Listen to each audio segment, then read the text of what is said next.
வணக்கம். இன்றைக்கும் செய்தியாளர்கள் எடப்பாடி பழனிசாமிகிட்ட ராஜ்யசபா சீட்டு தேமுதிக கொடுப்பீங்களா மாட்டிங்களா அப்படின்னு கேள்வி எழுப்பி விட்டாங்க. அது அவருக்கு தர்ம சங்கடமாக போச்சு. என்னடா அது திடீர்னு இப்படி ஒரு கேள்வி கேட்குறாங்களே அப்படின்னு சொல்லிட்டு பின்னாடி தெரிவிக்கிறாங்க அப்படின்னு சொல்லிட்டாங்க. இப்போ ஜூன் மாதத்தோட அந்த ராஜ்யசபா எம்பிகளோட பதவிக்காலம் முடியுது. அதுக்கப்புறமா வேட்பாளர் யார் அப்படிங்கிறத அறிவித்து உடனே ராஜ்யசபா எம்பி தேர்வு பண்ணிடுவாங்க. ஆனால் இப்போ தேமுதிக சார்பாக பார்த்திங்கன்னா அவர் கொடுக்குறேன் அப்படின்னு சொல்லியிருக்காரு. நாடாளுமன்ற தேர்தலே பார்த்திங்கன்னா அந்த ஒப்பந்தம் போட்டிருக்கிறாங்க. ஆனால் ஒப்பந்தம் போடலை, வாய்மொழி உத்தரவாக கூட கொடுத்துருக்கிறதுக்கு வாய்ப்புகள் இருக்குது. ஏன்னா பிரேமலதா கூட அப்போ அந்த சமயத்தில் சொன்னாங்க, இன்றைக்கி ஒரு ட்விஸ்ட் இருக்குது, நீங்கள் வாங்க எங்கள் அலுவலகத்துக்கு வாங்க, எடப்பாடி பழனிசாமி வராரு அப்படின்னு சொல்லியிருந்தாங்க. அதே போல் எடப்பாடி பழனிசாமி வந்தார். வந்துட்டு உடனே அவர் 5 சீட்டுக்கான ஒப்பந்தத்தில் கையெழுத்து போட்டு கொடுத்துட்டு அவர் உடனே எஸ்கேப் ஆகி போயிட்டார். எப்படியா இருந்தாலும் பிரேமலதா இந்த மாதிரி வேலையெல்லாம் பார்ப்பாங்க. செய்தியாளரை கூப்பிட்டு நம்மளை ஒரு இக்கட்டான சூழ்நிலையில் செய்தியாளர்கள் மத்தியில் நம்மளை பேச வச்சுருவாங்க. நாங்கள் ராஜ்யசபா சீட்டு ஒன்று தரோன்னு சொல்லியிருக்கிறோம் அப்படின்னு சொல்லிட்டு சொல்ல வச்சுட்டாங்க. அப்படின்னா நமக்கு பின்னாடி அது தர்ம சங்கடமாகும் அப்படிங்கிற ஒரு எண்ணத்தில் அவர் பிரேமலதா இப்போ செய்தியாளர் சந்திப்பில் சந்திக்காமையாக அவர் ஓடிப்பிட்டார். ஆனால் இந்த மாதிரி சூழ்நிலையில் தேமுதிகவும் ஒரு நம்பிக்கையோடு இருந்தாங்க. தொடர்ந்து நாடாளுமன்ற தேர்தலுக்கு அப்புறமும் மிகப்பெரிய ஒரு தோல்வியை சந்தித்த பிறகும் கூட பார்த்திங்கன்னா தொடர்ந்து அதிமுக கூட்டணியில் தான் இருந்துகிட்டு இருந்தாங்க. இப்போவும் இருக்கிறேன் அப்படிங்கிற மாதிரி சொல்கிறாங்க. இருந்தாலும் திமுகவோட ஒரு பேச்சுவார்த்தை நடத்திக்கிட்டு இருக்காங்க. ஏன்னா எடப்பாடி பழனிசாமியை நம்ப முடியாது அப்படிங்கிற ஒரு எண்ணத்துலையும் ஒரு பயத்துலையுமே அவங்க இருக்கிறாங்க.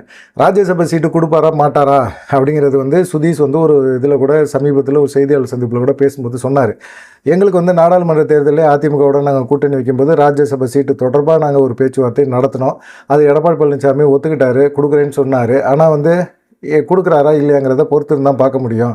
ஏன்னா ராஜ்யசபா சீட்டு கொடுக்குறேன் அப்படின்னு சொன்ன பிறகு தான் நான் நாடாளுமன்ற தேர்தலில் போட்டியே போடலை. தொடர்ந்து நான் போட்டி போட்டுக்கிட்டே தான் இருந்தேன். எனக்காக பிரதமர் மோடி கூட பிரச்சாரம் பண்ணார். அப்படிப்பட்ட ஒரு சூழ்நிலையில் ராஜ்யசபா சீட்டு கிடைக்குது அப்படிங்கும்போது நம்ம எதுக்காக நாடாளுமன்ற தேர்தலில் நம்ம நிற்கணும், நம்மளுடைய சீட்டை வேறு ஒருத்தவங்களுக்கு கொடுப்போம்னு கட்சிக்காரங்களுக்கு கொடுத்தோம் அப்படிங்கிற மாதிரி அவர் சொன்னார்.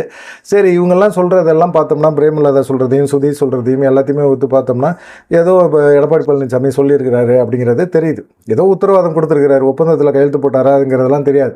ஆனால் பிரேமலதா நாடாளுமன்ற தேர்தல் சமயத்தில் எடப்பாடி பழனிசாமி அவங்க அலுவலகத்துக்கு போகிறாங்க அப்படின்னு தெரிஞ்ச பிறகு பிரேமலதா ஒரு ப்ரெஸ் மீட்டில் சொன்னாங்க, இது மாதிரி நாளைக்கு எடப்பாடி பழனிசாமி எங்கள் அலுவலகத்துக்கு வராரு, ஒப்பந்தத்தில் கையெழுத்து போடுறோம், நீங்களும் வாங்க, ஒரு முக்கியமான ஒரு அறிவிப்பு இருக்குது அப்படிங்கிற மாதிரி சொல்லியிருந்தாங்க. அது என்னங்கிறது எடப்பாடி பழனிசாமி நல்லாவே தெரியும். நம்ம செய்தியாளர் மத்தியில் நம்மளை கோர்த்து விட பிரேமலதா பார்க்குறாங்க. ராஜ்யசபா சீட்டு தரேன்னு சொல்லியிருக்கிறாங்க, அந்த ராஜ்யசபா சீட்டை அனௌன்ஸ் பண்ணுங்க அப்படின்னு சொல்லி எடப்பாடி பழனிசாமிக்கு செய்தியாளர் மத்தியில் ஒரு நெருக்கடியை கொடுத்துட்டா என்ன பண்ணுறது அப்படின்னு சொல்லிட்டு அவங்க சொன்ன டயத்துக்கு தாண்டி முன்னாடியே ஓடி போய் எடப்பாடி பழனிசாமி பிரேமலதாவை சந்தித்து 5 தொகுதிகள் நாடாளுமன்ற தேர்தலில் கொடுத்துட்டு அதில் ஒப்பந்தத்தில் கையெழுத்து போட்டுட்டு அவர் பாட்டுக்கு விலகி வந்துட்டார். இந்த மாதிரி சூழ்நிலையில் இப்போது ராஜ்யசபா சீட்டு தேமுதிக கிடைக்குமா கிடைக்காதா அப்படிங்கிற ஒரு சூழ்நிலை தொடர்ந்து தேமுதிகவும் இனிமேல் அதிமுகவை நம்பி பிரயோஜனப்படாது. ஆனால் ராஜ்யசபா சீட்டை எடப்பாடி பழனிசாமி தேமுதிகவுக்கு தரலை அப்படின்னா கண்டிப்பாக அது சம்பந்தமாக நாங்கள் அந்த ராஜ்யசபா எம்பி சமயத்தில் கண்டிப்பாக நாங்கள் பேசுவோம், உண்மையை சொல்லுவோம் அப்படின்னு சொன்னாங்க. இதுக்கு இடையில் அவங்க திமுகவோடையும் பேச்சுவார்த்தை நடத்துகிறாங்க பிரேமலதா அப்படிங்கிற மாதிரி இருக்குது. பிரேமலதா யாரோட பேச்சுவார்த்தை நடத்துகிறாங்கன்னா ஏவா வேலு, அமைச்சர் ஏவா வேலு மூலமாக பிரேமலதாட்ட திமுக தலைமை பேச்சுவார்த்தை நடத்துது. அங்கேயும் இதே டிமாண்டை வச்சுருக்காங்க, எங்களுக்கு ஒரு ராஜ்யசபா சீட்டை கொடுங்க அப்படின்னு சொல்லிட்டு. கூட்டணிக்குள்ளே வாங்க, அதுக்கப்புறமா எல்லாத்தையும் பேசலாம். நீங்கள் கூட்டணிக்குள்ளே வந்துருங்க, அதுக்கப்புறமா பேசலாம். கூட்டணிக்கே வராமல் நீங்கள் ராஜ்யசபா சீட்டை கொடுங்கன்னு கேட்குறது சரிப்பட்டு வராது. ஏற்கனவே எடப்பாடி பழனிசாமி உங்களை ஏமாற்றிட்டு இருக்காரு, நீங்கள் தொடர்ந்து அங்கே இருக்கிறது வேஸ்ட்டு அப்படிங்கிற மாதிரி ஏவா வேலும் பிரேமலதாட்ட பேச்சுவார்த்தை நடத்தியிருக்கிறாரு அப்படிங்கிற மாதிரி சொல்கிறாங்க. இந்த மாதிரி ஒரு பஞ்சாயத்து ஓடிட்டு இருக்கு. இன்றைக்கி செய்தியாளர் சந்திப்பில் எடப்பாடி பழனிசாமிகிட்ட இதே போல் தேமுதிகவுக்கு ராஜ்யசபா சீட்டு தரேன்னு சொன்னீங்களே, தருவீங்களா மாட்டிங்களா அப்படிங்கிற மாதிரி ஒரு இதை கேட்கும்போது அதை பற்றி பின்னாடி தெளிவாக பார்த்துக்கலாங்க. நாங்கள் கண்டிப்பாக சொல்லுவோம்ல, யாருக்கு ராஜ்யசபா சீட்டு கொடுக்குறோங்கிறது வேட்பாளர் அறிவிக்கும் போதே உங்களுக்கு தெரிஞ்சிரும்ல, கண்டிப்பாக நாங்கள் அதை பற்றி பின்னாடி தெளிவாக பேசுகிறோம் அப்படிங்கிற மாதிரி சொல்லியிருந்தார். பிரேமலதா கடந்த முறை எடப்பாடி பழனிசாமி சொல்லும்போதே பிரேமலதா உடனே அவங்க சமூக வலைதள பக்கங்களை எடப்பாடிக்கு எதிராக ஒரு கருத்தை போட்டாங்க. உடனே வேலுமணி, தங்கமணி இந்த நபர்கள் எல்லாமே என்ன செஞ்சுருக்காங்க, சேலம் இளங்கோவன் மூலமாக தான் பேசினார் எடப்பாடி பழனிசாமி. பிரேமலதாட்ட பேசி இது மாதிரி அந்த பதிவெல்லாம் எடுத்துருங்க, இது செய்தியாளர்கள் கேட்டனால சொன்னார், அண்ணன் பலவிதமான டென்ஷனில் இருந்தனால சொல்லிட்டாரு, நீங்கள் அதை பற்றி யோசிக்க வேணாம், உங்களுக்கு ராஜ்யசபா சீட்டு கண்டிப்பாக கொடுப்பாங்க, நீங்கள் ஒன்றும் பிரச்சனை பண்ண வேணாம் அப்படின்னு சொல்லிட்டாங்க. இன்றைக்கி செய்தியாளர் சந்திப்பில் சொல்லும்போது நாங்கள் அதிமுக பாஜகவோட கூட்டணி வச்சுருக்காங்க, இன்னும் நிறைய கட்சிகள் கூட்டணிக்கு வரணும்னு சொல்லிகிட்டு இருக்காங்க. அப்படி சொல்லிட்டு இருக்கும்போது நாங்கள் இன்னும் 9 மாத காலம் இருக்க கூட்டணி தொடர்பான பேச்சுவார்த்தையை அதிகமாக நடத்திக்கிட்டு இருக்கோம் அப்படிங்கிற மாதிரி ஒரு பேச்சை சொன்னார். அதிமுக பாஜக கூட்டணி வச்சுருக்கு அப்படின்னா தேமுதிக கூட்டணியில் இருக்கா இல்லையா? தேமுதிக சார்பாக என்ன சொல்கிறாங்க, நாங்கள் அதிமுக கூட்டணியில் தான் தொடர்ந்து இருக்கிறோம், ஆனால் ராஜ்யசபா சீட்டு கொடுக்கலன்னா அதிமுகவோட கூட்டணியில் தொடரலாமா வேணாமா அப்படிங்கிற ஒரு நிலைப்பாட்டை எடுப்போம்னு சொல்லி பிரேமலதா சொல்லிட்டு இருக்காங்க. ஆனால் எடப்பாடி பழனிசாமி தேமுதிக வந்து அதிமுக கூட்டணியில் இல்லை அப்படிங்கிற மாதிரி அவர் பேசுகிறாரு. பிரேமலதா என்ன பண்ண போகிறாங்க அப்படிங்கிறது ஒரு விஷயமும் இருக்குது. ரெண்டாவது பார்த்தீங்கன்னா, புதிய தமிழகம் கிருஷ்ணசாமி அவரும் வந்து எடப்பாடி பழனிசாமி மேலே பயங்கரமான ஒரு டென்ஷனில் இருந்துக்கிட்டே இருக்கிறார். நாடாளுமன்ற தேர்தலில் யாருமே பெருசாக எடப்பாடி பழனிசாமி அதிமுகவோட கூட்டணி வைக்கிறதுக்கு விரும்பவே இல்லை. அப்போ அந்த சமயத்தில் பாஜக வேறு அதிமுக கூட்டணிலேருந்து விலகிட்டாங்க, அவங்களும் தனியாக தேர்தலை சந்தித்தாங்க. அப்படிங்கும்போது எடப்பாடி பழனிசாமிக்கு ரொம்ப இக்கட்டான ஒரு சூழ்நிலையில் கிருஷ்ணசாமியும் ஒரு சப்போர்ட்டாக இருந்தார். தென் மாவட்டங்களை பொறுத்த வரைக்கும் அவருக்கு தென்காசியில் எம்பி சீட்டை வாங்கி அவரும் நின்றா பாஜக வந்து என்ன செஞ்சாங்க, அவங்க கட்சி சார்பாக வந்து ஜான் பாண்டியனை இறக்கி விட்டாங்க. 2 பேருக்கும் பயங்கரமான ஒரு மோதல், அப்படியே ஒரு டஃப்பு. இது கண்டிப்பாக வந்து பார்த்திங்கன்னா கிருஷ்ணசாமி அங்கே ஜெயிக்க வேண்டிய ஒரு சூழ்நிலையில் திமுக ஜெயிக்க வைக்க வேண்டிய ஒரு கட்டாயத்துக்கு போயிடுச்சு. எல்லாமே பாதி ஓட்டு ஜான் பாண்டியன் பிரிச்சுட்டாரு, இங்கிட்டு பாதி ஓட்டை பிரிஞ்சுட்டாங்க. பாஜகனால தான் நான் தோற்றேன், ஜெயிக்க வேண்டிய தொகுதி, ஜெயிக்க வேண்டிய நேரம், ஆனால் அந்த நேரத்தில் வந்து பாஜக ஜான் பாண்டியனை சரியாக நிப்பாட்டிட்டாங்க அப்படிங்கிற மாதிரி ஒரு கோபம் பாஜக மேலே கிருஷ்ணசாமிக்கு இருந்துகிட்டே இருக்குது. இந்த மாதிரி சமயத்தில் அதிமுக பாஜக கூட்டணியை வச்ச பிறகு அவர் பயங்கரமான ஒரு டென்ஷன் ஆகிட்டார்.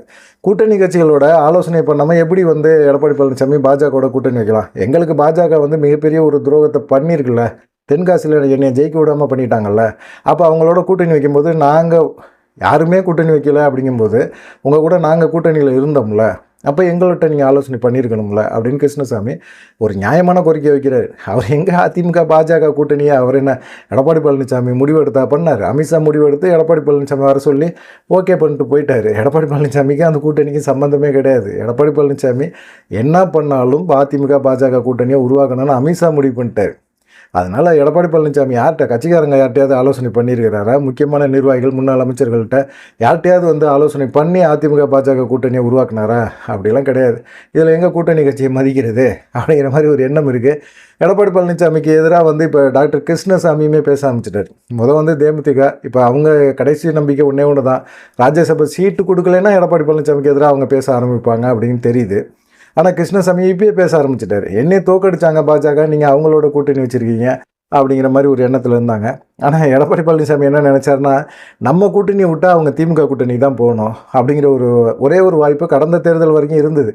இப்போ வந்து விஜய் வேறு கட்சி ஆரம்பிச்சிட்டாரா, இப்போ வந்து எல்லாத்துக்கும் திமுக அதிமுக தாண்டி விஜயோட கூட்டணி வைக்கலாம் அப்படின்னு சொல்லி டாக்டர் கிருஷ்ணசாமி யோசிக்கிறாரு அப்படிங்கிற மாதிரி எண்ணம் இருக்குது. ஏன்னா அவர் உடனே என்ன சொல்லியிருக்கிறாரு, கூட்டணி ஆட்சின்னு சொல்லியிருக்காரு. அப்போ ஆட்சி அதிகாரத்துலேயும் பங்கு கிடைக்கும் அப்படின்னு சொல்லியிருக்கிறார். ஒருவேளை விஜய் வந்து ஜெயிச்சு முதலமைச்சர் ஆகிட்டாரு அப்படின்னா கண்டிப்பாக நமக்கும் ஆட்சி அதிகாரத்தில் பங்கு கொடுப்பாங்கல்ல. நம்ம எத்தனை நாளைக்கு தான் வந்து நம்ம அடுத்தவங்களுக்கு இந்த வேலை பார்த்துக்கிட்டே அலைகிறது அப்படிங்கிற மாதிரி ஒரு எண்ணத்தில் அவரும் வந்து விஜயோட பேச்சுவார்த்தை நடத்தலாம் அப்படிங்கிற ஒரு எண்ணத்தில் வந்து அவரும் வந்து கட்சியில் இருக்கிற நிர்வாகிகளோட ஆலோசனையெல்லாம் பண்ணியிருக்காரு. அதில் எடப்பாடி பழனிசாமிக்கு ஆதரவாளர்கள்னு சிலர் இருப்பாங்கள்ல, அவங்க என்ன செஞ்சுருக்காங்க, எடப்பாடி பழனிசாமிகிட்ட இதுபோல் வந்து கிருஷ்ணசாமி அங்கிட்டு விஜயோட பேச்சுவார்த்தை நடத்திட்டு இருக்காரு அப்படின்னு சொல்லும்போது அதெல்லாம் ஒன்றும் பெரிய பிரச்சனை கிடையாதுங்க, கடைசி நேரத்தில் கிருஷ்ணசாமி எப்படி கூட்டிகிட்டு வரணும்னு எனக்கு தெரியுங்க அப்படிங்கிற மாதிரி அவரும் ஒரு பேசிகிட்டு இருக்கிறாரு. இது என்னடா நடக்குது அப்படிங்கிற மாதிரி இருக்குது. சரி, இந்த சைடு பார்த்தோம்னா பாமகவும் அதிமுக கூட்டணிக்குள்ளே வரணும்னு சொல்லி விரும்புகிறாங்க. சிவி சண்முகம் வந்து பாமக கொண்டே வராதிங்க அப்படின்னு அவர் வந்து ஒரு கடுப்பில் அவர் பேசிகிட்டு இருக்கார். நாடாளுமன்ற தேர்தலில் எவ்வளோ தான் நம்ம இறங்கி போய் கெஞ்சி டாக்டர்கிட்ட போய் நான் பேசுகிறேன், அவரும் வந்து ஓலுன்னாரு, ரொம்ப ஓகேங்கிற மாதிரி பேசினார். அப்படியே எனக்கு அவ்வளோ நம்பிக்கை கொடுத்தாரு. நானும் அவர் வீடை தேடி போய் நான் பேச்சுவார்த்தையெல்லாம் நடத்திட்டு வந்தேன். கடைசி நிமிஷத்தில் வந்து அவர் வந்து மாறிட்டார் அப்படின்னு சொல்லும்போது ராமதாஸை பொறுத்த வரைக்கும் நான் அதிமுக கூட்டணியில் தான் இருக்குன்னு நினச்சேன். ஆனால் வந்து அன்புமணி ராமதாஸ் தான் வந்து பாஜகவோட கூட்டணியில் வச்சுக்கிட்டாரு, எனக்கும் அதுக்கும் சம்மந்தம் இல்லை அப்படிங்கிற மாதிரி அவர் கைகழுவிட்டார். ஆனால் இந்த தடவை வந்து கூட்டணி தொடர்பான பேச்சுவார்த்தையை ராமதாஸ்கிட்ட போய் சிவி சண்முகம் பேச மாட்டேன் அப்படின்ட்டார். நான் பேசலை, நீங்கள் வேணால் பேசிக்கங்க அப்படின்னு சொல்லிட்டாங்க.